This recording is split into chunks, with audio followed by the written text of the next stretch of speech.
Good evening. Welcome to the latest live show from Last Bell Boxing. In sponsorship with 2 Sixers Clothing and South Bank Bar Nottingham. Joined as always by regular Daz. How are you, pal? All right, mate. All right. How's your week been, fella? I've been all right, mate. Good stuff. Right. Good stuff. Right. So we missed the show last week for a couple of reasons. So we've got loads and loads to review. There's loads to go over, so we'll jump straight into it. And as you can see from the first caption we've got on screen, Daz, we didn't review Canelo Alvarez or review Canelo Alvarez and John Ryder, and it was such a good fight. I think we need to start with that one tonight. So give me your opinion of how you think John Ryder did. I think he did how we all expected, to be honest. Like we said, a few people were saying, "Oh, he's going to get blown out in 3 or 4 rounds." Never going to happen, were it? No, it was never going to happen because Ryder is as tough as they come. I'm just posting the link in the sidebar, mate. So you can join us. Jump on, Lee. Links in the sidebar. Ryder, I mean, when he was in trouble early on, he got his nose broken into early on. Was it round 2? Second round, really badly as well. And it definitely took him out of his stride, and it looked like he might even get stopped at one point. But it just goes. You got to give props to John Ryder. It just shows just how tough he is. Yeah. And to be fair, mate, I know the scorecards were really wide, but I think they were a little bit unfair. I thought Ryder nicked some of them rounds. Yeah, I think he probably nicked a couple. It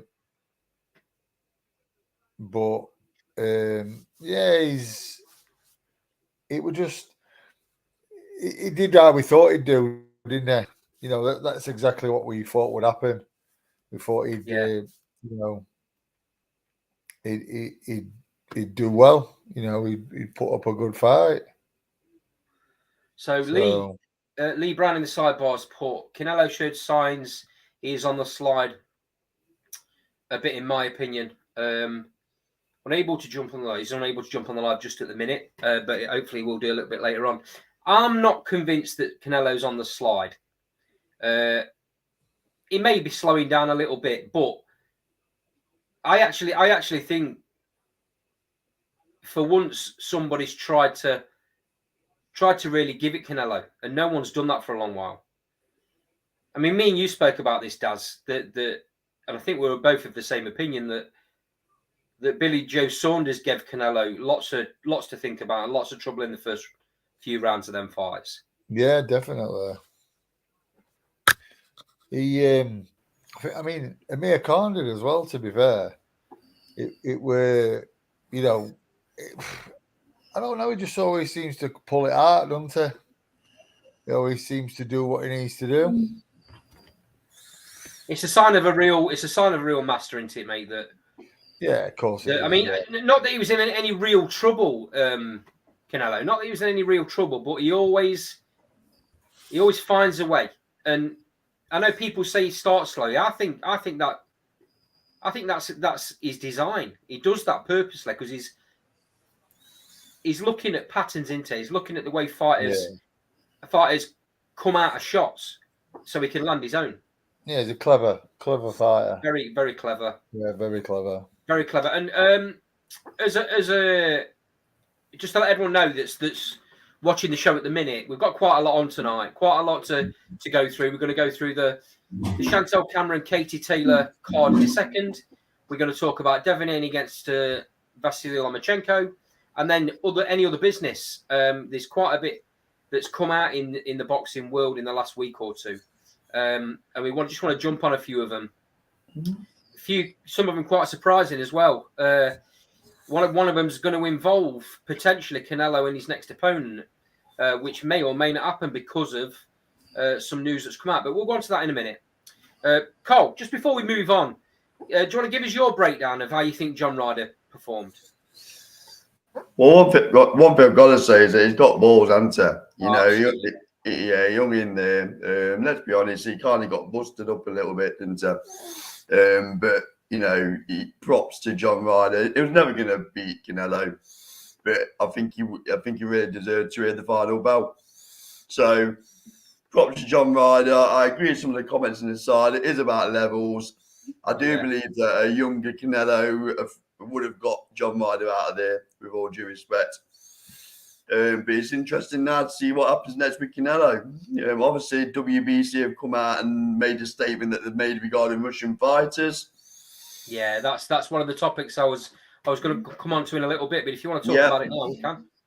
No, let's cover it in a bit. So just to finish off with Canelo versus Ryder, I think we all predicted it would hang in there. I don't think we quite thought he would hear the final bell, but again, props to John Ryder, and I think it stops risen, if anything. So I assume we'll get bigger fights. So a couple of comments in the sidebar from Dan B. He can't come on the show without saying up the Rams. He's also put John Ryder was a warrior. Absolutely agree, mate. A lot of people wouldn't have lasted once that, because that damage, that I know it's a broken nose. You get a lot of them in boxing, but that was severe, wasn't it? And it would have affected his breathing, wouldn't it? It didn't stop bleeding. It didn't stop bleeding. It was really, really bad. I've heard some comments from I can't remember who it was that was at ringside, but basically saying that he was just coughing up blood after every round. They obviously didn't show you that a lot on telly, but just goes to show what sort of state he was in, really. But yeah, props to him. I think he's got a lot left in the tank as well after that. I think he's got a lot to show. Where he goes in that division, I'm not sure though, because it's not brilliant, is it? It's not the most stacked division. I think it's Triple G next, if I'm honest.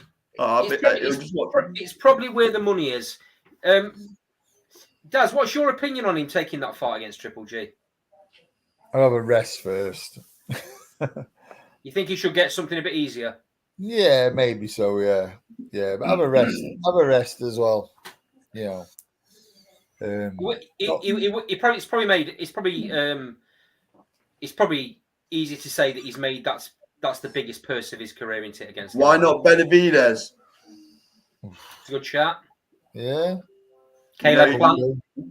Yes, I'm just thinking Benavidez because he's still, in my opinion, probably needs that name on his resume. Yeah. To some degree. And it also needs to measure up against Canelo. So if he was able to go in and stop Ryder, then he's starting to get a bit of momentum for the Canelo versus Benavidez fight. Just my opinion. If that ever happens. Yeah, they could do that. I wouldn't want to serve Ryder up as a bit of a sacrificial lamb. No. Do you know what I mean? As a measuring stick, send him in as a measuring stick. I think he deserves a bit better than that. The truth is, Dad, I think he wants some money fights now, don't you, Ryder? Yeah. So, it's his choice, isn't it? So Lee Brown's put in the sidebar, I don't think Canelo fights again. He's put Benavidez for Cinco de Mayo next year. That's the only time that fight makes sense, in my opinion. It's the only reason why Canelo would have that fight as well. And it'd have to be in Mexico after this fight. I mean, I don't know why they don't do more. I don't know why you don't fight more in Mexico with a crowd like that. Money, that's why. Money. Yeah. Money into it. That's why. Yeah. Dan B, Benavidez is shit hot and will smash Ryder. And stops Canelo, lads. What do you think to that? Interesting. Yeah. I still don't think we truly know how good Benavidez is, if I'm being brutally honest. Lee's put Belanga next if it's not Bivol. We'll talk about if it's going to be Bivol when we go. In fact, let's just talk about that WBC presidency announcement from Maurizio Sulaiman, Carl. So he's come out saying he will not sanction any fight involving Russian fighters going forward. This obviously puts Canelo against Bivol in danger because although Bivol fights out of California, he's a Russian fighter. Now, this doesn't mean that the other sanctioning bodies won't sanction the fight against Canelo. Well, it lends itself to happening at 175, don't it? Because that'll be for the WBA, I understand. It will be. It will be. But does it make things more difficult that one of the biggest sanctioning bodies don't want the fight to happen? Well, I personally don't agree with it because I'm not sure you can hold the entire country to account for what one person is doing. Or the other way around. You can't hold one person account for what an entire country is doing. Well, you know what I mean. I'm not sure. Yeah, you just can't. I'm not sure you can hold Bivol to account. No. So no, I mean it's happening in other sports, though, isn't it? You know, the athletes are not allowed to perform under the Russian flag. Lads, can you just give me 1 minute? Yeah. Of course, mate. No problem. I'll be back. No worries, pal. So yeah, I'm not sure. It's not right, mate, is it? Basically, you're stopping somebody from feeding his family. You know, has anyone asked Bivol what his beliefs are on the whole situation? Well, I'm not sure. I'm not a big fan of mixing politics with sports. Full stop. No, to be honest with you. No, I agree. Absolutely, mate. It leaves a bad taste. But seeing as though the lads in the sidebar have put a few bits and bobs, who do you think if this fight doesn't happen with Bivol and Bivol's put on the shelf for a while, who does Canelo fight next, Carl? I honestly don't know because I know from what Eddie Hearn's saying, he seems to only want Bivol. So, my honest answer is I don't know. And like Canelo can pick anyone, and he can't. So let's be honest, he can pick anyone, and he's going to sell out stadiums, etc., etc. But I honestly don't know. I think it will be Bivol. I've noticed in the sidebar they talk about exemptions to fight. I mean, I've not read the nitty gritty of it yet. I'm sure there'll be a legal challenge.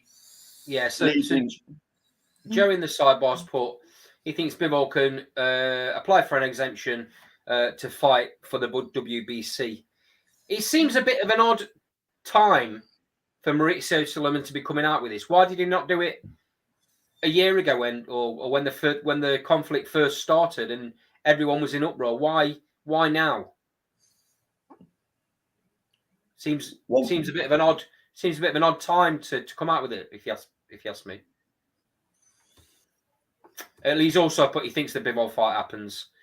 There's a lot of money involved, isn't there? Money talks with these situations, don't it, mate?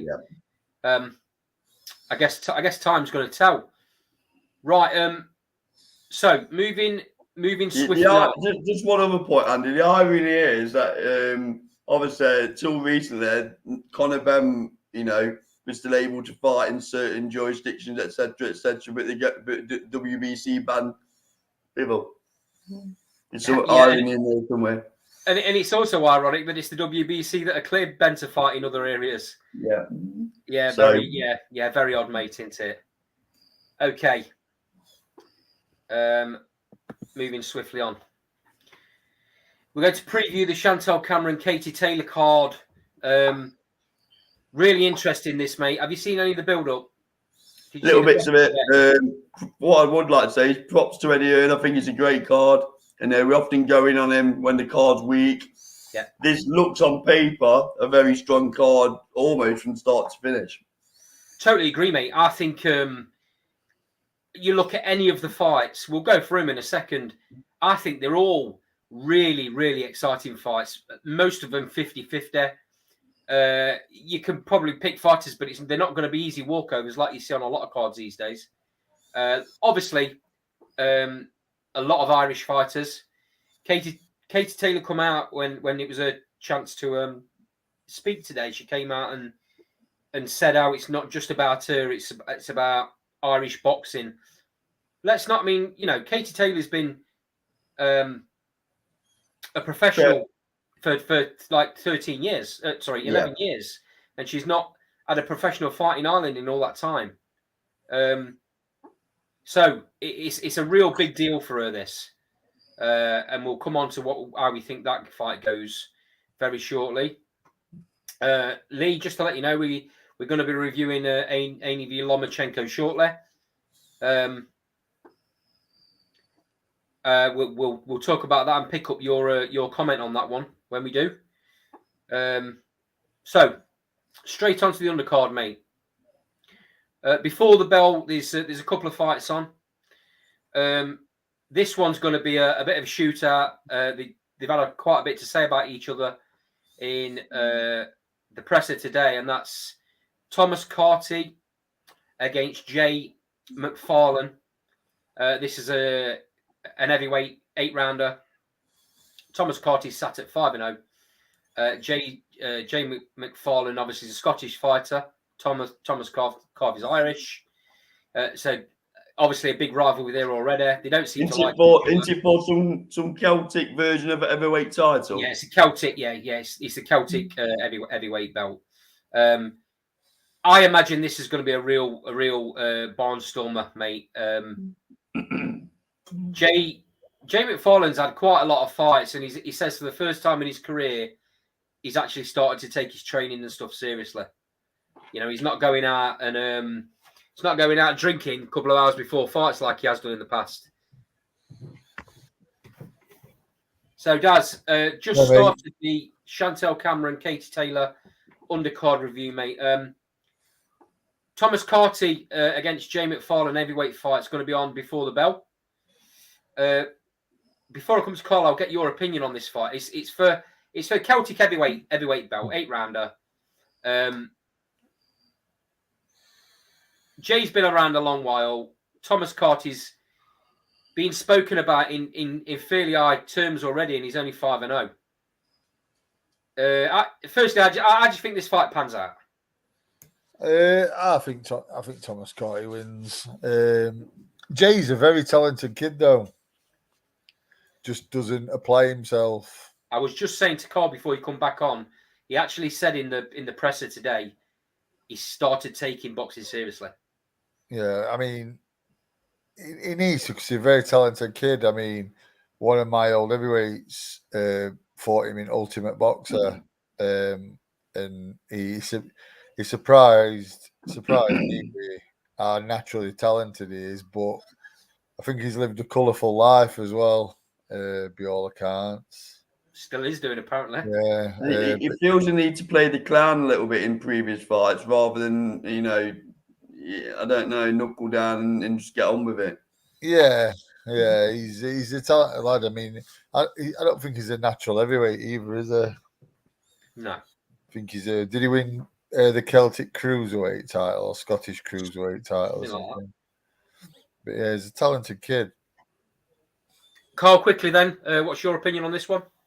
Yeah, so I think Thomas Carty needs to box this guy. I think I hear what you're saying about McFarlane, but I still think he's only got a puncher's chance in this fight, does.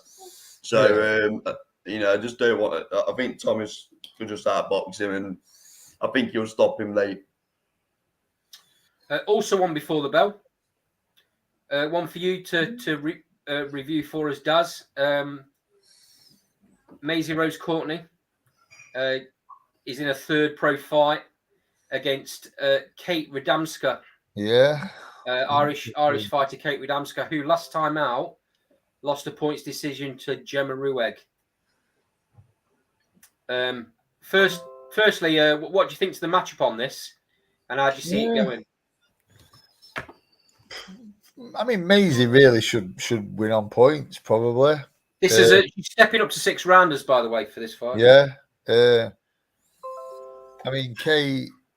I think I might be wrong, but I'm sure I mentioned Kate as an opponent for Nick, and Kate, I got told off a matchmaker, Kate turned that down. Really? Yeah. But then she apparently would call him Maisie Rose Art. And then obviously Maisie Rose. I think that's why this fight happened. Yeah, and then it's been accepted. So, I mean, I've not really seen much of Kate, to be fair.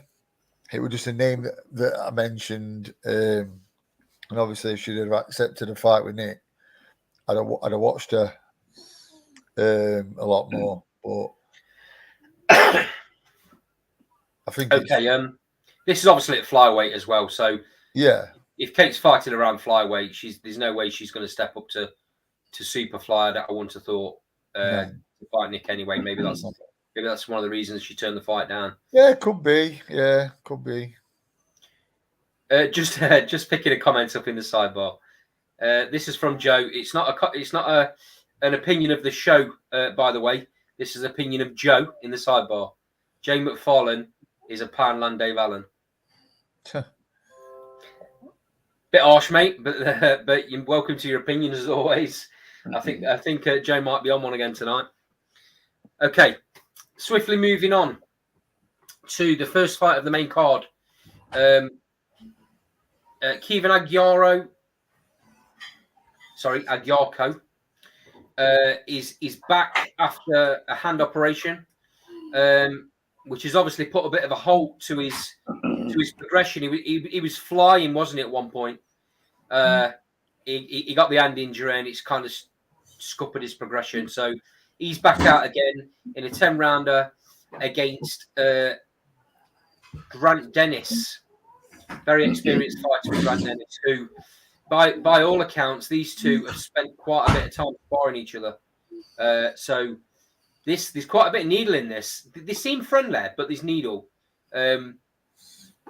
Kevin's obviously I don't know what you've seen of him, Daz, but he's one of these fighters that wants to knock a fighter out with every single shot. Yeah, very talented though.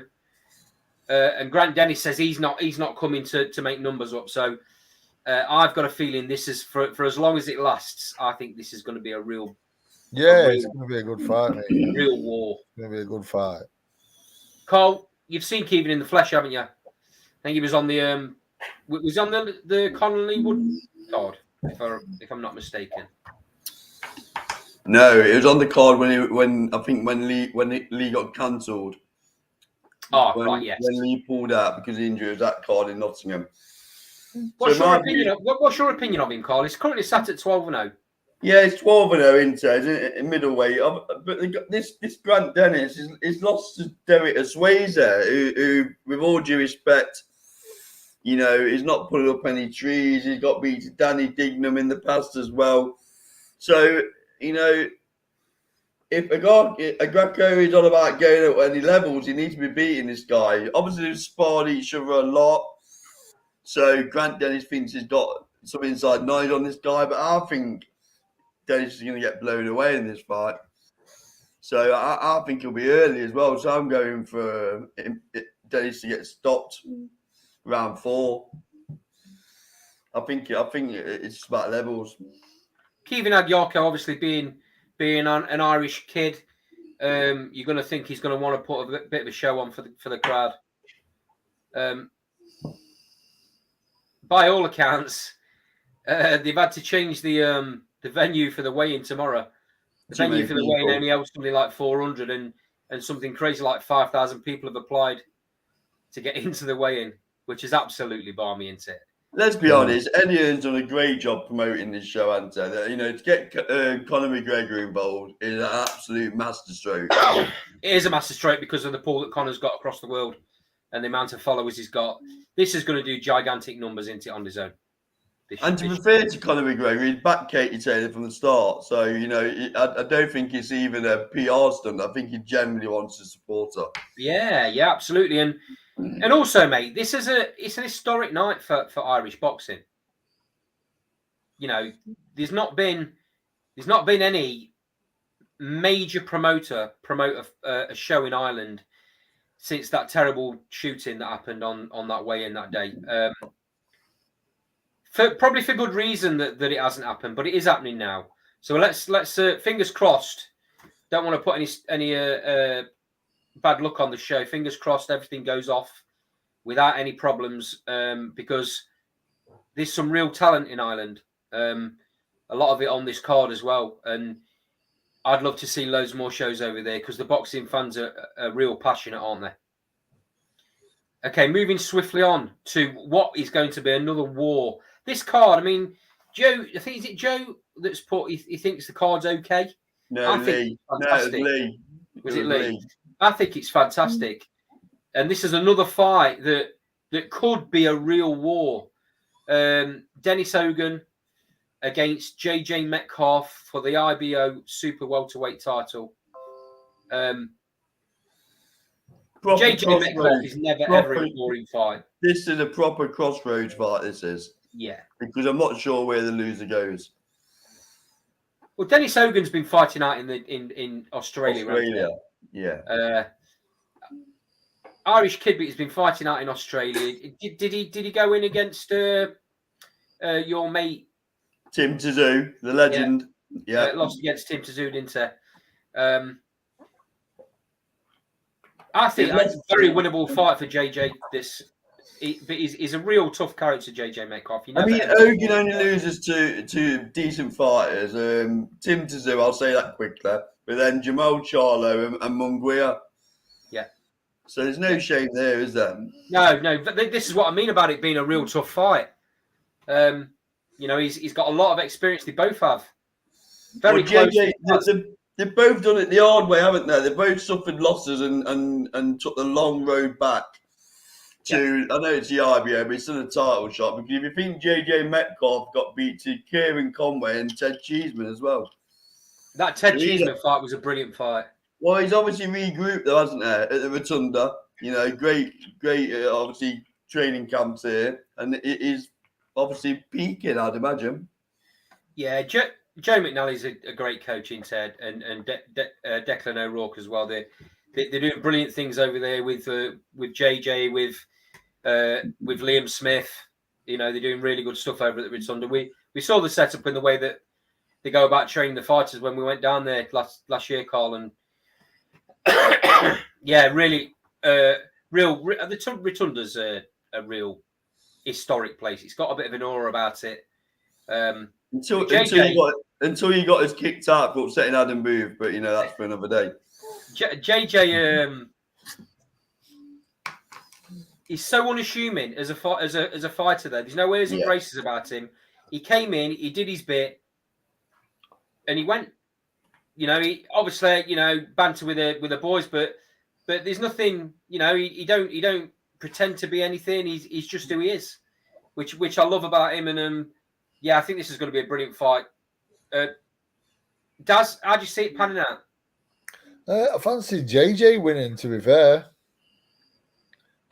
Yeah, I think I just think I've never been overly impressed with Hogan, if I'm honest. He's got a lot of miles on the clock, Dad, hasn't he? Yeah, very game lad. But yeah, I think JJ's one of them. I think he's learned from his losses, and I think he's getting better. So I think JJ's going to come through this and win. They're not going to have to go hunting for each other. Let's put it that way. No, definitely not, mate. Definitely not. It's gonna be a right brawl. I'm really looking forward to it. And I don't want to say it's going to be fight of the night because there's 3 other fights coming now that could very easily be fight of the night. And I don't want to say it for every single fight that I'm about to announce. Okay, moving on then to what's potentially fight of the night. Terry Harper putting a WBA Super Welterweight title on the line against former undisputed welterweight champion Cecilia Brackhouse. Legend. Absolute legend of the sport. Been around for a very long time. A real trailblazer and very, very humble, I might add. Only lost to Jessica McCaskill in the 2 fights that they had for the undisputed welterweight title. So it tells you a lot about her. 37 wins in that record as well. This is a really, really, really difficult fight for Terry Harper. Make no mistake about it. I know Terry's fought a few more times at super welterweight than Cecilia, but Cecilia has spent the majority of her career at welterweight. So she's very filled out to the weight, whereas Terry's obviously come up from what was it, super feather? She won the last world title at. Yeah, well, yeah. So she's come up quite a way. I'm actually quite a fan of Terry Harper at this weight. I think I think it does loads for a game. She was clearly struggling when she was down at super feather, and she had one fight, I think, at lightweight as well. That was on the Lee Wood Conlon undercard, and I said to straight away when she come out of 2 rounds, Carla says she looks so much better at this weight, and now she's gone up another 3 weights, sorry, and looks tremendous at this weight as well. I think this could very easily be a very, very close decision one way or the other fight. I don't see anyone getting knocked out. They're both very skillful. Terry Harper's, but I think Terry Harper's underrated as a fighter. Carl, I know you've had your doubts about her, haven't you, in the past? Yeah, I think she looks better at this weight. So I think she wins this fight. I think you're right. It probably goes to points. Cecilia's had better days. I think her best years are past her, if I'm being brutally honest. Still a legend, don't get me wrong, but I just think Harper will have a little bit too much and probably beat her on points, is my view. Daz, you're the expert in female boxing in this, I wouldn't say I'm an expert, but I think that I think Terry will grind the points win out, if I'm honest. Possibly with Brackus feeling like she'd done enough as well. Right. But, yeah, I think it'll be a close-ish fight. But I think Terry will deservedly take it. I see it as being quite a close fight as well. There's so much going off in and around these divisions, though, isn't there? Yeah. It's stacked. I think BoxRec actually have Brackus rated above Terry as well.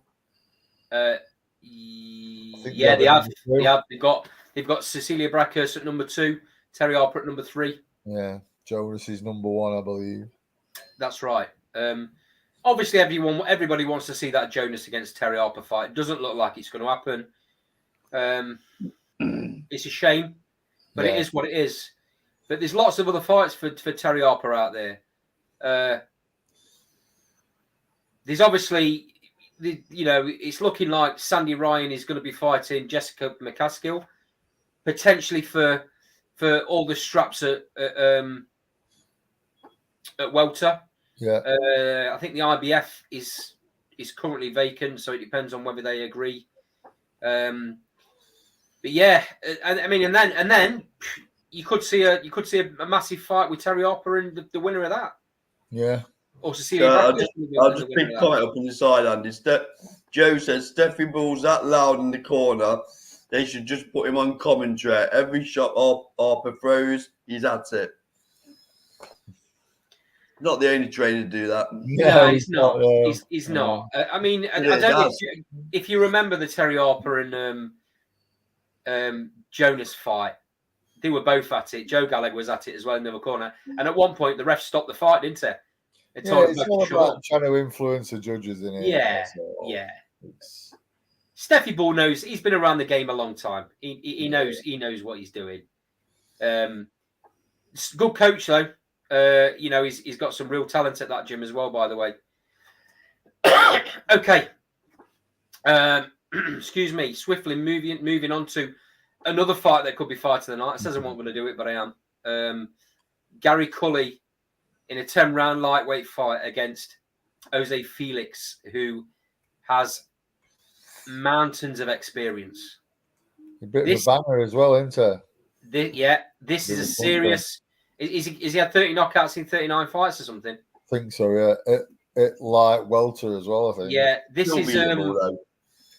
is a serious fight for Cully. I know Cully's. Me and Carl are big fans. We've said it in the past on the show. He's massive at the weight. He does lots and lots of things really, really well. If Felix can get inside them levers, Cully's in for a tough night. Yeah. Paul, I'll come to you. I just see this one going. Firstly, I think Cully will take care of this guy. With both of them being bangers, Cole, does this get to points? No. I think Cully will take him out around 6. I know what he said about his record, but he's lost to people like Sandor Martin, Tyrone McKenna, and he's lost to Isaac Cruz, which is no disgrace. But Gary Cully is probably very different to anything that is faced at that weight. Absolutely, mate. So I'm not sure it's a problem for anyone why he hangs. I don't quite know how he makes that weight. But he's talking about hanging around at that weight as well, which amazes me. But whatever he's at that weight is a problem because, like you said, it's the levers and the power he generates. I just can't see Felix staying out of the way of his shots. So he's also very, very quick with those levers as well. He's a quality operator. He's a quality operator. So Joe's definitely on one tonight. He's put Cully's a weight bully. Any response to that, Daz? Whatever he can make it, you can't blame him, can you? No, exactly. I mean, what's he supposed to do? Think, I've got advantages, so I best move up. I got to admit that I don't know how he makes it. Yeah, it's baffling. It is crazy. He's massive at the weight, isn't he? Does he stay at that weight long enough to be fighting for world titles? Yes. Does he? I mean, we're talking about potentially the best weight division in boxing. When you look at who's it, we're going to talk about it very shortly. But Devin Haney, Lomachenko, Tank. I think it is the best division. Yeah, I think it is the best division. He spoke very passionately today, didn't he, about what Katie Taylor's done and how he wants to bring big fights. And I thought he conducts himself very well today. He clearly wants to get to the top of that division. Yeah, and he wants to be headlining shows. He wants to be taking boxing back to Ireland sooner rather than later. He doesn't want it to be another 5-7 years before another major card happens. I think once this show's done and dusted, you might see Matchroom over there quite a bit. Yeah, and don't forget that obviously Matchroom is a very well-paid division, isn't it? There's some big fights as you get to the upper end of that division. Well, some massive fights, isn't there? Yeah. Some massive fights. A couple of comments in the sideboard. Lee Brown says no, he will move up before world titles. He's also put Haney and Tank will be moving up, don't forget. They may be, mate, but it's still leaving 3 or 4 absolute world level fighters in that division. It's a massive division. That might if they do move up, that might nail down his decision to hang around. Yeah, if he can do it, all depends, don't it, mate? Yeah. He's a very young lad still, and that obviously helps him with his weight situation. Okay, prediction then, Carl. Yeah, round 6, like I said in my little gambit, round 6. Gaz? Yeah, I think a bit later, maybe. A bit later, 7 or 8. Yeah, I think this Felix is a real tough character.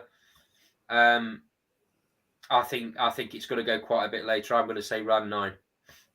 Cully stoppage round 9.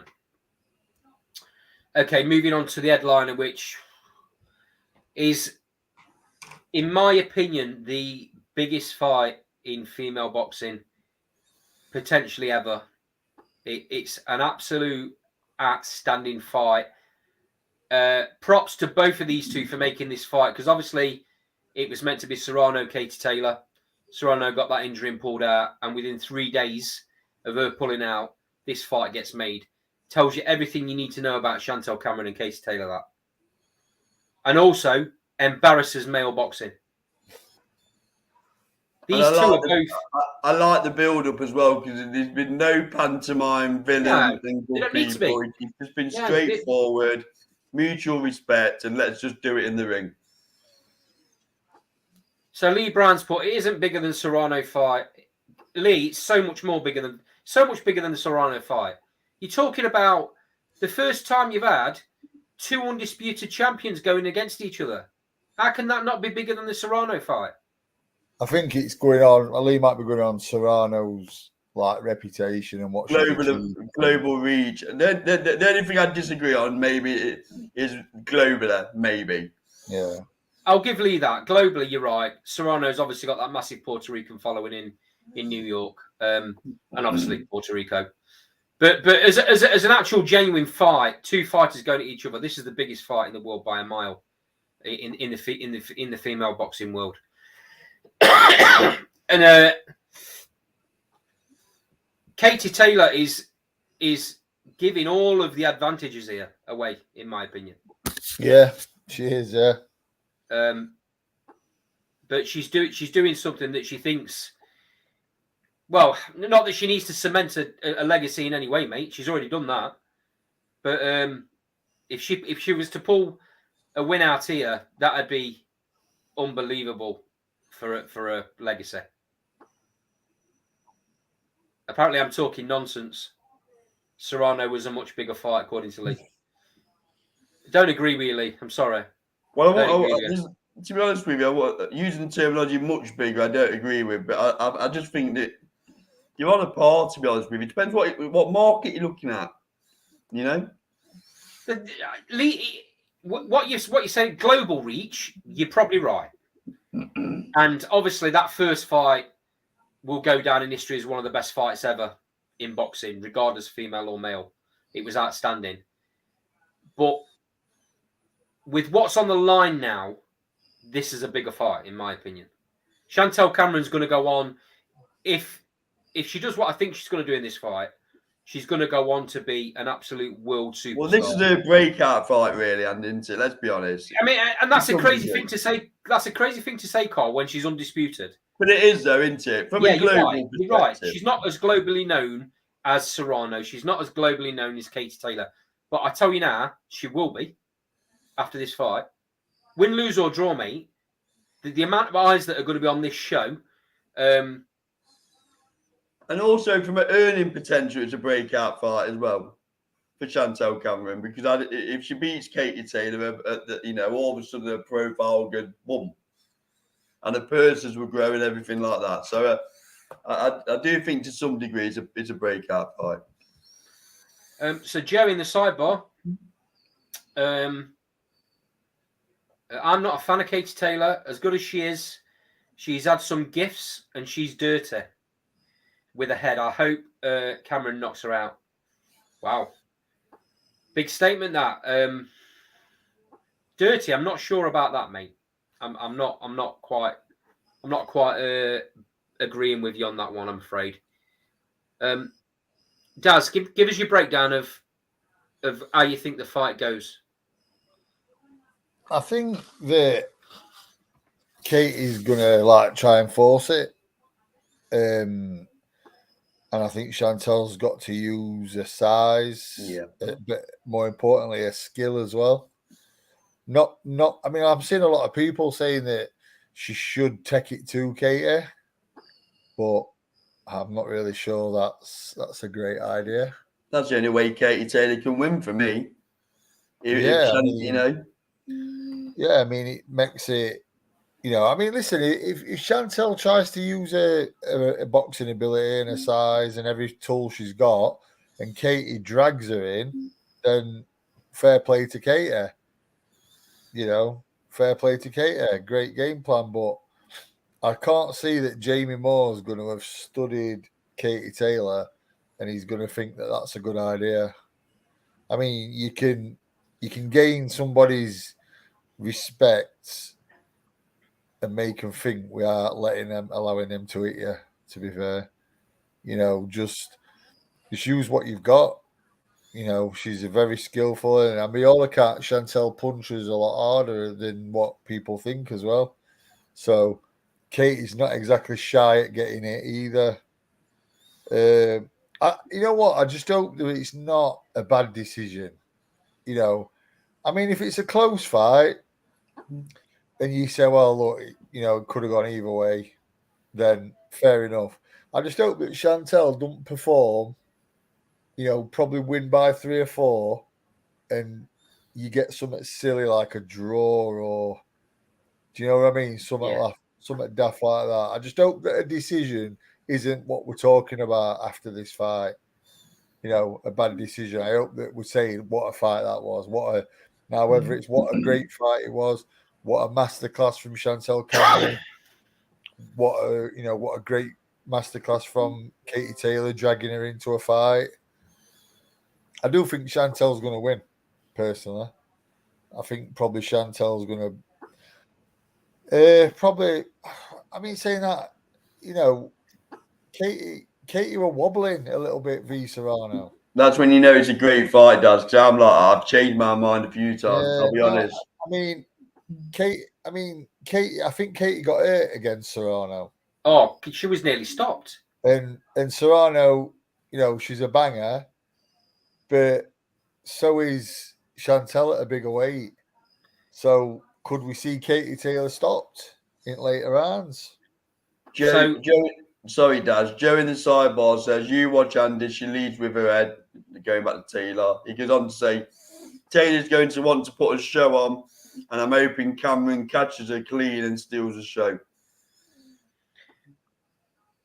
So, in preparation to this tonight, I went back and I watched Serrano Taylor. On the night, I thought Serrano stole the fight by 1 round. Yeah. And I've watched it back, and I still think she won the fight by 1 round. She nearly stopped Katie Taylor very early on in that fight. And you've got to give Taylor absolute props for digging in. She showed real, apart from the fact that she's one of the most skillful female fighters ever, she's tough. She's also got real heart and real grit and real determination. Yeah. She got that second win later on in the fight, and she won the latter rounds. But I think Serrano had done enough. Now, Katie Taylor was a mess in one of them rounds. Serrano caught her a lot. Because the thing with Taylor is she's very, very skillful, and she can win most fights by getting in and getting out. Landing big combinations, 4 or 5 punch combinations and getting out. I think she's slowed a lot, though. Yes, yeah, I do. I was just about to say that. Yeah, so she's slowed up a lot, and she also likes to get dragged in. The problem is, I don't think she likes it. I think she's got no choice. She gets tagged a lot more now, don't she? The problem is, now, because of how many punches she throws, a lot gets scored that doesn't actually properly land. The problem she's got in this fight is she's coming up against somebody that's just as skillful and bangs a lot harder than Serrano. Yeah. And also, let's be honest, she's probably going to have to knock Taylor out to get the decision in this fight, in my view. You're probably right. It shouldn't be that way, Cole, but we're in Ireland. It's her homecoming. The crowd's going to be raucous. You're probably right. I think I've not changed my mind on this at all. I've been saying for a long while how good I think Chantelle Cameron is. She has to fight the right fight, though, because otherwise she'll lose rounds on points. Yeah. But my opinion is she hits too hard to not do Katie Taylor damage, if that makes sense. Serrano was landing sometimes at will in that fight that they had. Now I know that she's she's got quicker hands than Chantelle Cameron. I'll give you that. But if Katie Taylor decides to spend too much time in the pocket, she's gonna get caught a lot. And that's going to take all of the steam away. In my opinion, Chantelle Cameron stops Katie Taylor later on. Yeah, I'm going to go round 8. I'm saying that with quite a bit of confidence, but in my head I'm going, that could easily be. I think she'll put the early work in, and as I say, put the money in the bank. So she'll put the work in early rounds, and I think you're right. I think Katie Taylor has slowed up a little bit. She gets caught more now than she ever has done. And one thing you can't afford doing, Chantelle Cameron, is keep getting caught round after round after round, because eventually it's going to tell. Do you know what I think is going to happen? I think we're going to get a draw. Don't say that. I think we're going to get a draw. Don't say that, mate. I hope that's not the case. The size of the fight deserves a result. Yeah. I mean, it doesn't deserve controversy. If it's a fair draw, if you think, I've got Taylor by a round, and then like Carl says, I've got Chantelle by a round. Yeah. Then, and if it's a draw, fair enough.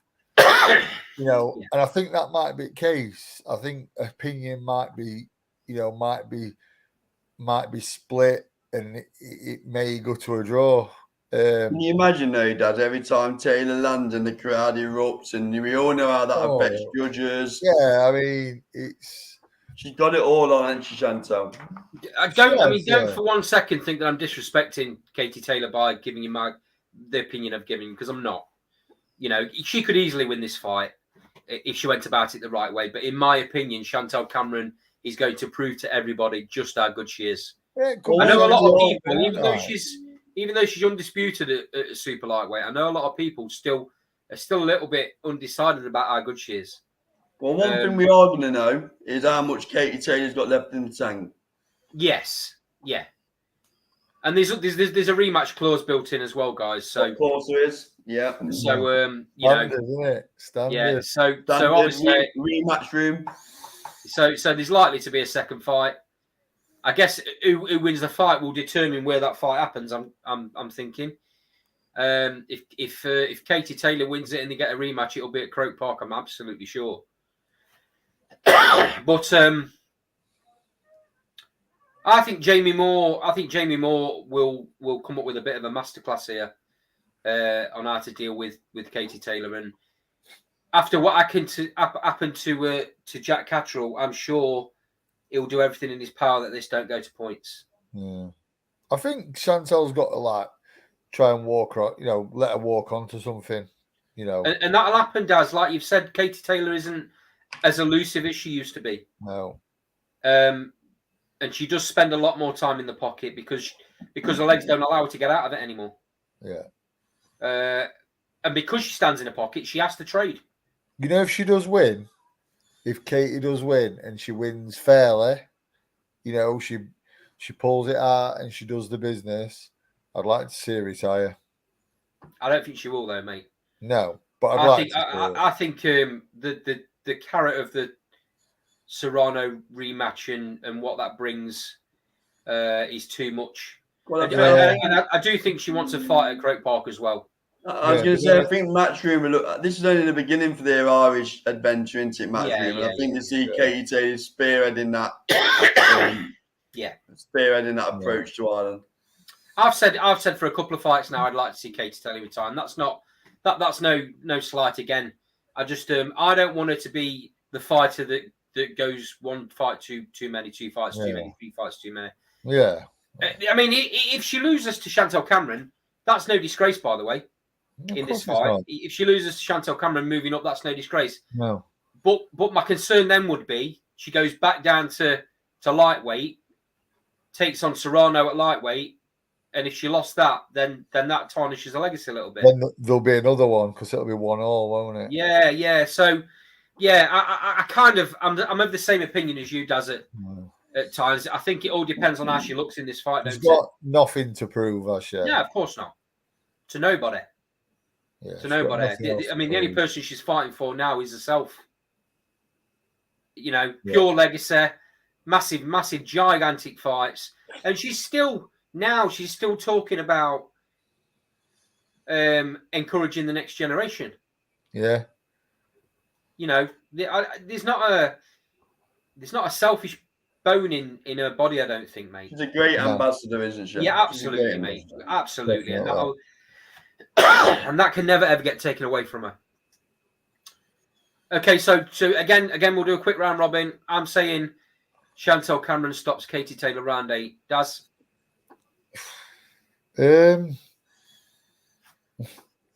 Draw. Splinters. I've had 9 in my head all week, so I'm going Cameron round 9. Okie dokie. Right. Swiftly moving on, guys. Early hours of Sunday morning, Devin Haney puts his undisputed lightweight titles on the line against Vasily Lomachenko. So I think we're all in agreement that Lomachenko isn't quite the fighter he was of 3 or 4 years ago.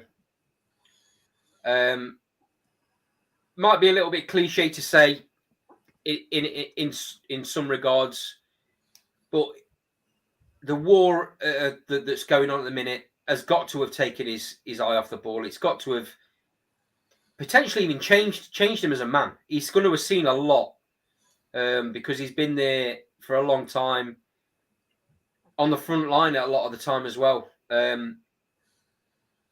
doing what he believed was the right thing for his country, and you can't fault him for that. I wish this fight would have happened a couple of years ago, because it would have been a much better fight. I just think Devin Haney is too smart, too young, too slick, and probably too strong at the weight. He's a big, as we've said, he's a big lightweight. Lomachenko's small at the weight. I hope we get a situation where Lomachenko has this one brilliant performance left in him, and it makes it a really close fight. Unfortunately, I don't think that's going to be the case.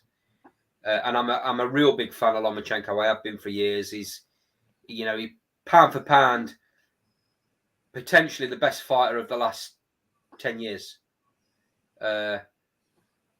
Arguably, I see this to being a quite wide points win for Devin Haney. Cole, how do you see it playing out? Yeah, I just picked Joe's comment up inside first. So Joe's put Haney's a quick save, Floyd Mayweather. Take me back there, Joe. Not even an Aldi. Aldi Mayweather. But it should still be enough to beat an aging Loma on points. So yeah, you know what I think about Haney. I think Haney is quite a special fighter. Lomachenko's not big enough, and Haney's got not as much skill as Loma. Loma used to come from different angles. I just think he's slowing up. And you're right, the war in Ukraine wouldn't have helped him being inactive. No. But I just think Haney will have too much for him. I do think he'll go the distance, but I think it'll be a wide point decision to Devin Haney. That's my view. I mean, there were a lot of talk when Lomachenko turned professional. And obviously, he's achieved what he's achieved. And I mean, he had 300 on amateur fights. Did he lose one? Ridiculous record. And then turned pro in a 10-rounder. I think he lost his world title shot in his second fight. He's beaten some fantastic fighters, Gary Russell, Linares. But then there's like people talking, saying he's the greatest to ever do it. He's the best ever and all this. And it's like, well, no, he's not. No, he's not. You can't say he's greater than. People were saying he was greater than Sugar Ray Robinson. That's ridiculous. Now. People were saying he was greater than Duran and all this, and it's like, well, no, he's not. And do you know what I think it's cost him? He turned pro too late. Yeah. Turned pro too late. Should have turned pro 5 years before he did. Yeah. Do you know what I mean? Yeah. And then maybe it could have been in that chat of one of the best of his era. Do you know what I mean? And he probably still is one at best of this era. But it made some strange comments, though, Dad. I like my fighters to go in confident. I don't like all the pantomime crap. Don't get me wrong, but he said today, Devin Haney said he got asked on top rank who wins on Saturday. Devin said I win, and Lomachenko said we'll see on Saturday when we get in the ring. And I do like a dose of realism. Don't get me wrong, but I think I'd like to hear him say I'm going to win. Yeah, he just told me something about his mindset. Yeah, I mean, like you said, I mean, the situation, it's in Ukraine. It's not going to have helped, is it? He's definitely, and obviously got that injury as well when he lost his world title to Teofimo. And he's not looked the same fighter since the last time out. He didn't look very good. He looked very average. I think Teofimo hit the jackpot that night, didn't he? Let's be honest. He did, yeah, he did. Because he's clearly not as good as he believes in his own head he is. No, that result's not aged well, has it? No. No, it hasn't, because Lomachenko's never been the same since, and he's obviously gone on and got spanked by Cambosis. Cambosis. I do think Lopez is a fantastic fighter, though. You know, I just think he's. You know what his problem is, don't you? I think he's a bit of a weirdo. Motivation. It's not motivation. He is a bit of a weirdo. It's his old man, mate. Yeah, I think he took Cambosis lightly. I just don't think he's the fighter that he thinks he is, Daz. I don't think he's motivated. I think he's had his old man blow smoke up his arse for too many years. I do think he's very, very good, but I think he could be better. And I tell you what, we'll see how good he is. Josh Taylor. Because if he's not 110%, he'll lose. Yeah, totally agree. While we're talking about the division, obviously you've just had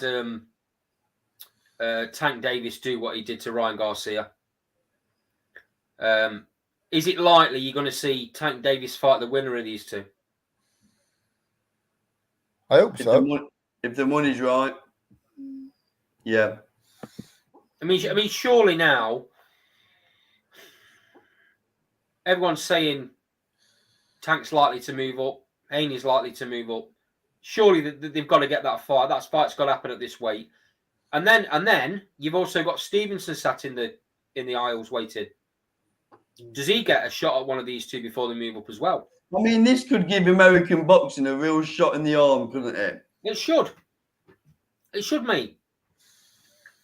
There's some real outstanding talent. I mean, I don't know about you guys, but I'm struggling to pick who I believe is the best out of those three. Haney, Stevenson, or Davis. I'm struggling to pick who I think is the best. On any given day, either of them could beat each other. Yeah. Can you split that little triangle, Daz? What, with Tank, Haney, and Stevenson? Yeah. Who do you think's the best out of the three? Every time I watch one, I think it's them. That's how good they are, isn't it? Yeah. I think it's going to turn out to be Haney, you know. What's your thought process behind picking him? I mean, the reason why I don't pick Tank is because he likes to set traps and walk people into traps, and I think he's going to find it very hard to do that against Haney. Oh, well, Haney just won't be an attacking aggressive fighter in that fight. I think he starts slow as well, don't he? Tank. Yeah, I think he'd find it very hard to do against Stevenson as well. But then I look at Haney and Stevenson, and it comes purely down, I think, the deciding factor is probably size. Right. You know, he's just a naturally bigger man. Punches a bit harder. You know, can't really split them skill wise, speed wise, mate. You know, and the scariest thing does. None of them are in the prime yet. Yeah, he's what? Say again, sorry. None of them are in the prime. No. I mean, I believe Haney's 24. I think the others aren't much older. Because 22, Tank 23, maybe. Nuts, isn't it? I mean, it's absolutely crazy. Yeah, this could be. I mean, we had the Fab Four, didn't we? With Duran, Leonard, Earns, and Agler, and then you had the guys on the outskirts like your Mike McCallum's, your Gerald Graham's, maybe a bit before, later. But I think this could be like that. This could be like, you know, if qualities don't get in the way. Yeah, that's the worrying thing for me, Carl. Is these fights should happen now, and if they happen now, like you say, Daz, they could fight each other 2 or 3 times over the next 4 or 5 years. They're all going to be close, aren't they? They're going to be close fights. They're going to be highly anticipated. So But they've got a genuine opportunity to galvanise youth of America. How many times do you hear these fighters say, my earliest memories sitting up watching Mike Tyson, my earliest memories watching Sugar Ray Leonard? Yeah. Because when the best fight the best, it's a great product, isn't it? Yeah. Do you know what? I like what Tank stands for as well. Going on to Tank, you know, he was kept away from the gang culture. Yeah. His trainer was actually a gang member who was sentenced for drug dealing. His trainer's boss was, I mean, they inspired The Wire, the series The Wire. Yeah, I heard that. You know, and I think it's I think one of the guys who inspired the character Omar or Stringer Bell, maybe, who Idris Elba played. That guy is actually, who was, you know, was done for murder and stuff. That guy is actually now, you know, is a coach in that same gym apparently. Right. Wow. You know, and keeps kids off at streets. There's definitely an opportunity for boxing to claw back some respect that it's lost, and some of the ground that it's lost to UFC over the last number of years. You know, 4 or 5 years in the eyes of a lot of fight fans in America. Yeah, it could make a massive difference, but you need. I mean, it's happened once already. With you know, PBC and Golden Boy, they made that fight with Davison and Garcia. So who's to say that maybe they haven't turned a little bit of a corner when it comes to things like that? And these fights, I mean, a bit more regular. If the money makes sense. Surely, with the personalities of Tank, Haney, Stevenson, they want to know who's the best, don't they? You'd like to think so. You know, they'll want to know. You'd like to think that they've got the right mentality, Daz, but you just never know with fighters these days. Let's not sort of count out Lomachenko. But I think he should have stayed at super featherweight. Yeah, should have gone beyond that to me. It's just too small, isn't it? Well, there's an argument that Tank's maybe too small. Yeah. You know, yeah, that's what it's going to come down to. I hear you, mate, but he carries that X factor. He carries that X factor. Yeah, he carries really, power. really hard.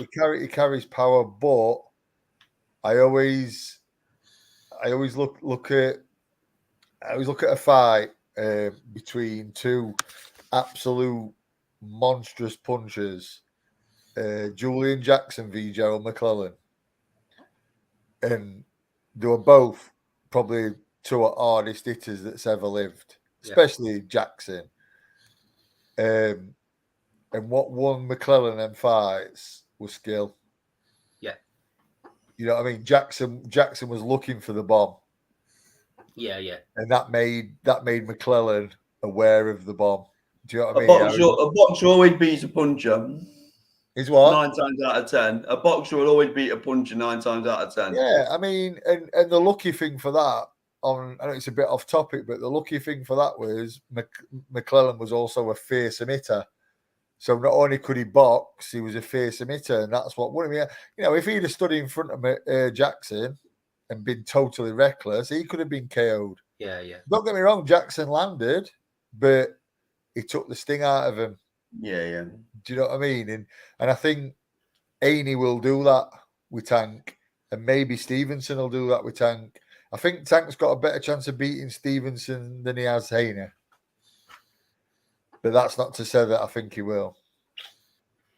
No, I can't pick, mate. I'll be honest. I'd like to see how they progress over the next couple of years, because I don't see them fighting each other anytime in the very, very near future. I mean, that's criminal as well, isn't it? It is, but I'm going along the same lines as Carl, and that's that the promoters and the politics and the broadcasters are all going to get in the way. I think it'll happen eventually, but I think it might happen in a couple of years' time down the line. And you might see, you might have a clearer opinion on the fighters in that time scale. A lot can change. But who can defy that? That's going to make the problem with America does, and this is why. The problem with America is, and this is why boxing in the state it's in. The broadcasters are paying these fighters the same amount of money for fighting average fighters that they would if they were going to fight these top talent. I mean, Kambosos is fighting Max Hughes, isn't he? I mean, we all expect Kambosos to come through that, Now, I think Kambosos is probably regarded as one of the next best. Yeah, fringe. He's outside of Haney, Tank, and Stevenson. So it's like, I mean, do we want to see him v any of them? Not really. I'll tell you what one option might be. The Middle East might get involved and put a tournament on similar that they're proposing for the heavyweights. Yeah, who's the fourth? Who's the fourth man though? Because I would have had it as Lomachenko if it were going to be that way. It could still be, mate. If the tournament happened quickly enough, it could still be. Or Kambosos. Would you throw Kambosos in there as a recent world champion? Yeah, maybe. Yeah, it could do. I mean, the draw for that would be immense, wouldn't it? Oh wow! Any combination of them. I mean, let's chuck Kambosos in. He's an exciting fighter, isn't he?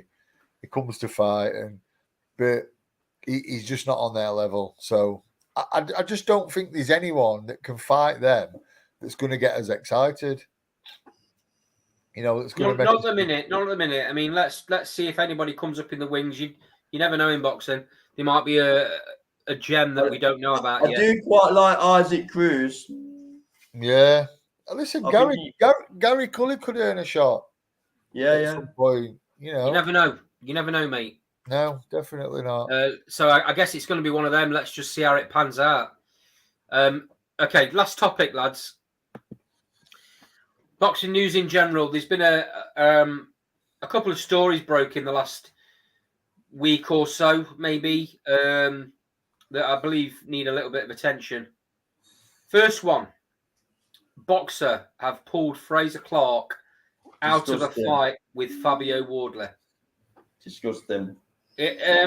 So it's one of the, unfortunately, Carl, it's one of them of who do you believe here, because Ben Shalom apparently has said very little on it, by the way, but what he has said, he's turned around and said he pulled Fraser Clark out because he didn't think he was ready. Now that's outrageous to say that. Well, how does Fraser Clark feel hearing his promoter say that? Well, he pulled him out one day before the purse bid was about to happen as well. By the way, use the fact that about the rounds, the length of rounds, because he hasn't done enough rounds or something to warrant fighting 12 rounds. So why put him in a position where you want him to be put into a purse win the purse bid, was it? He was frightened of losing the purse bid. He's made him look a twat.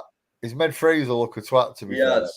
And Fraser is far from it. I personally think Fraser would beat Wardley. I do. But I just don't think Shalom's on. And also, Dad, from your perspective, who'd Ben Shalom to pull Fraser Clark out? What must be in that contract? Oh, God. I mean, I just think that he's not handled it great. I mean, before Boxer come along, who's Ben Shalom? The real sickener here is Ben Shalom keeps going on about how he'll make fights with any promoter, how he'll put his fighters on any show. Done him a lot of damage, this side, Let's have it right, lads. We call it how it is on this show. I've backed Ben Shalom. I've given him a lot of time. When Cole said he hasn't proved anything under, I've backed him and said, look, give him a bit of time. He's a young promoter. He's got a good backer in Sky Sports. Let's see what he does with these fighters. Well, he had a perfect opportunity here.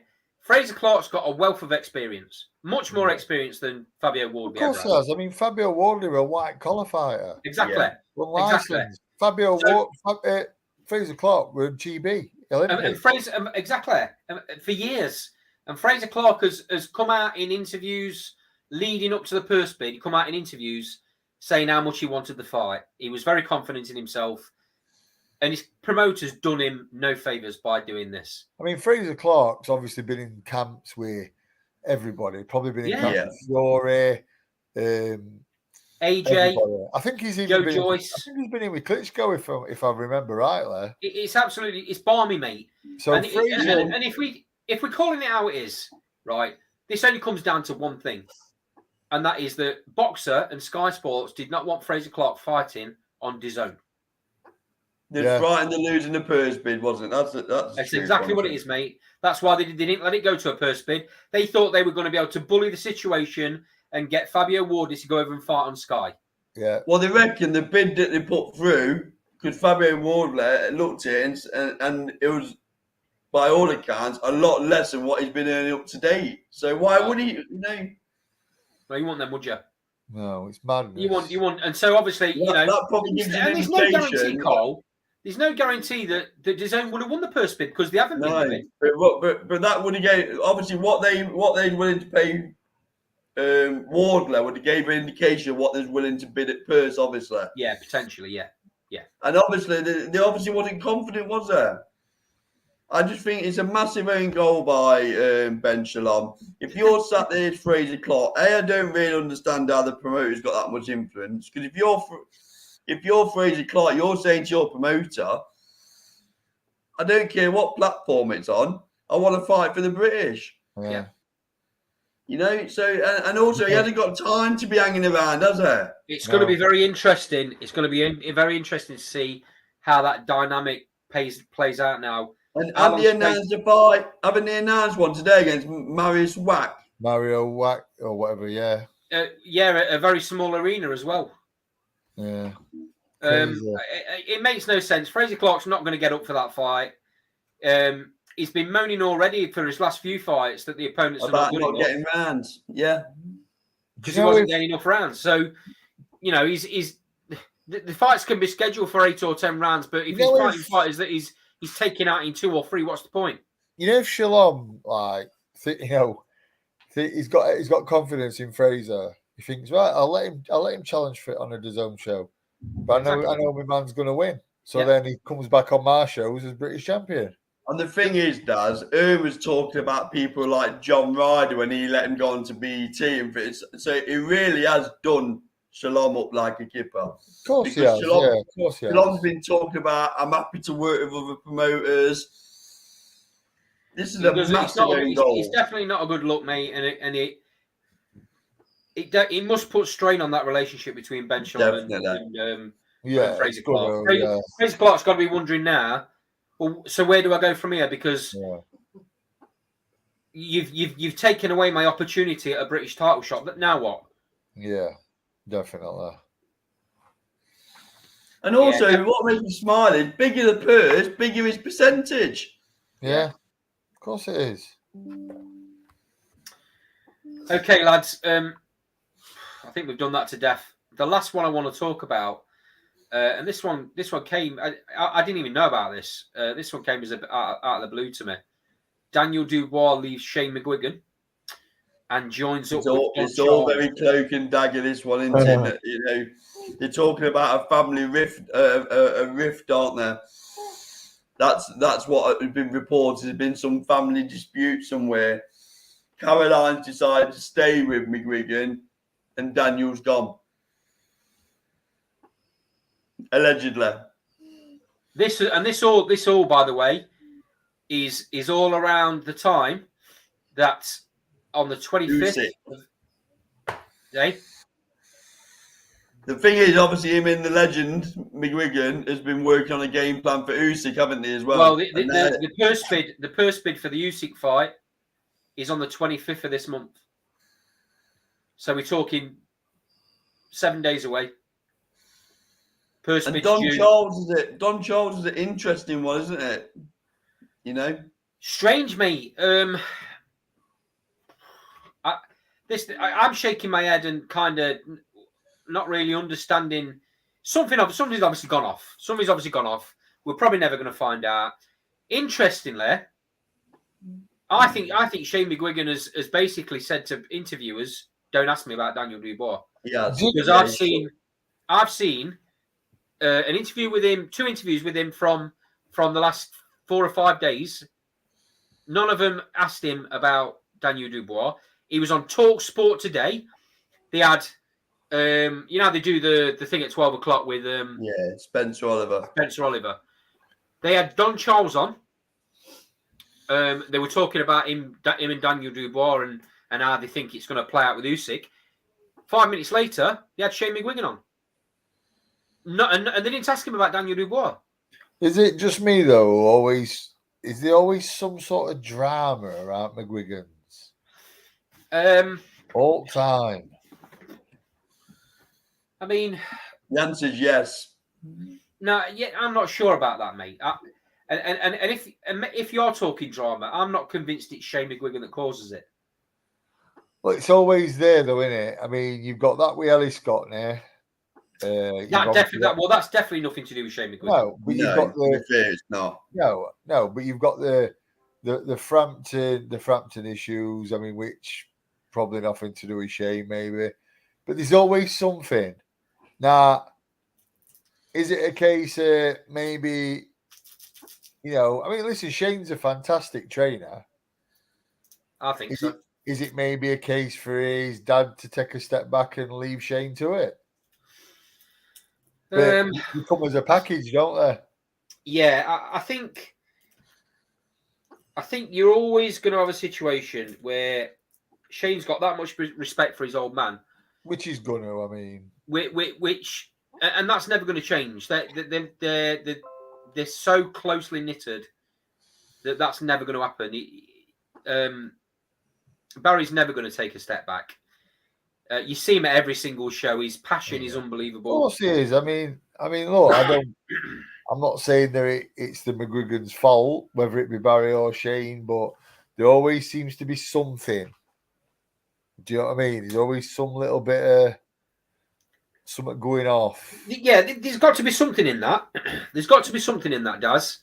But a lot of things get kept behind closed doors in gyms, don't they? Yeah. You got the Chantelle Cameron situation. You've got the fact that Lawrence Okoli left the gym.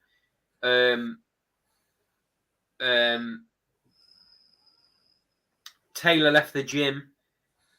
Frampton left the gym. Did Josh Taylor ever give a reason why he left? I don't think Frampton did either. I mean, I think it was obvious that Frampton were about money with Frampton, weren't it? Well, Frampton went to MTK, didn't he? Yeah, he felt like that didn't go down very well. He felt like they'd been ripped off. Barry, he'd had some very strong words to say about the McGuigan's answer. Yeah, but then Barry were obviously very vocal about MTK, weren't they? About Kinneran's. Yeah. Which, listen, Barry, let's not forget Barry united a country that were at war. A lot of people forget about that, mate. When he fought, he united a country. Yeah. So, allegedly, Daniel Kinneran is a major gangster who's allegedly responsible for heroin epidemics, murders. So, Barry's obviously takes that personal. It's ruining his country. But like I say, that's another story, and it's allegedly. But Barry came out and were very vocal against Daniel Kinneran, weren't they? I mean, all gyms lose fighters, don't they? So we need to keep it in context. Yeah, I mean, they do. Yeah. And let's look at hold on, and let's play a little bit of devil's advocate here, and look at just how well Shane's done with a lot of fighters. He's had like 5 world champions. Ellie Scotty's about to win another one. He's got Caroline Dubois, who's steamrolling her division. She'll be a world champion. There's a lot of quality that comes in and out of that gym. Yeah, he's a very good trainer. Very good trainer. You just can't seem to keep hold of many of them, though. I don't know why. That's what I'm saying. Do you know what? You've explained it better there, Carl. Because I sort of think, why can't he keep him? Yeah, there's got to be something. Do you know what I mean? See, you can potentially say that about any coach, though. Yeah, but they always. Do you know when Shane But seems normally, to get? Andy would come out and say, I've moved on because I've gone stale with the training. You often hear to see where there's no animosity. Yeah, But Shane. normally, with the McGuigan gym, there's normally media blackout, nothing said, and you can just sense it. Even Lomachenko, hasn't really given an explanation, and there seems to be always be that little bit of bad blood when they go. Shane seems to get the best out of fighters as well. That's the thing. That he takes on, and then they leave, and it's like there's got to be something drastic happening sometimes. I think I don't know. I think you might be looking a little bit too much into it because it happens, like I say, with other coaches. It does happen. But Ben Davison don't seem to keep all the fighters very long. No, but they always come out and they give an explanation why, like Josh Taylor did. I don't think you can compare Ben Davison to Shane McGuigan. I think Shane McGuigan's a league above as a trainer. If I'm totally honest, right.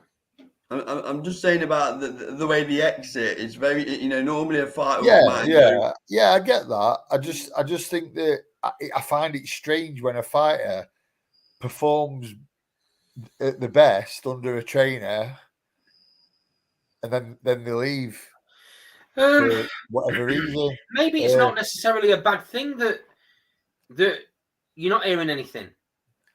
Yeah, maybe it's not necessarily a bad thing that they keep. They might be just private. They might be just private about it. I don't know. I obviously everybody wants to know, don't they? Everyone wants to know why Daniel Dubois left. Could it be something as simple as Shane McGuigan has turned around to Daniel Dubois and gone, "You can't beat Usyk, Daniel." Yeah.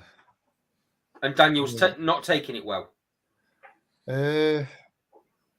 I mean, should you be saying that to him? Not for me. Not for me. Yeah, but why would you train if you don't believe your fighter has a chance of beating another fighter? Why would you train him? Why would you let him fight him then? Well, maybe that's what I'm saying, Daz. Maybe that conversation's happened. Yeah, could do. And maybe that's why Daniel Dubois gone. I'm only surmising. I don't know. I'm just thinking. Like you just said, there's got to be a reason. Yeah, it could have been Caroline got 10 rounds pads and Daniel only got 8. you know what I mean? I get what interesting that Caroline. Adam Booth did tell George Groves that he can't beat Carl Froch and finish the relationship, didn't he? Yeah, so I heard. Yeah. It is interesting though that Caroline Dubois stayed there. Yeah, it is very. So if it was something really, really, really bad, there's no way Caroline's staying there and Daniel's going. No, it's probably just something trivial that he don't like. I mean, it might be a case of, Shane saying, like you say, saying, I don't think you can beat him. Or maybe Shane says, look, I'm sure Shane, if that was the case, if he had come out with something along those lines, I'm sure he wouldn't have put it like that. I'm sure it would have been a case of maybe this is a bit too soon for you, Daniel. I find that hard to believe because anybody can beat anybody. Yeah, but you've got to be realistic as well, Daz. I am. I give him probably a 5% chance out of 100. Do you know what I mean? But what do? Do you turn down a shot at undisputed heavyweight title just because you think that he's going to be a bit out his depth? I mean, I don't think he'd get hurt. I don't think Usyk's capable of hurting him, proper, because then I think Shane would probably have it in him to pull him out. He'd have that about him if he were getting beat up. There is a chance of, though, Daz. There's a chance he just gets humiliated.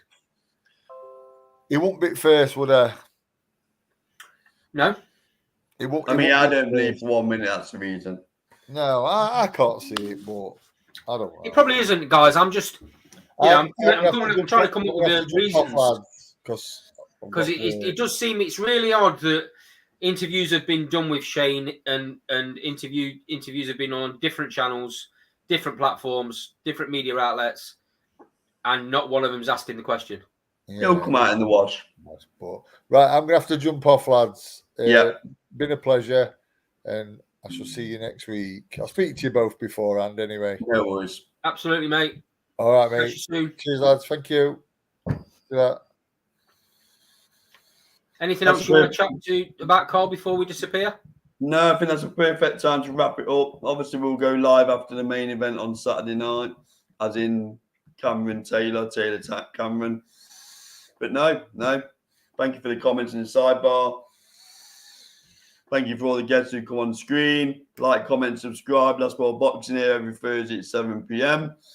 in association with 26 Original Clothing and South Bank Bar, Nottingham. That's it for this week. Take care, everybody. Cheers, mate.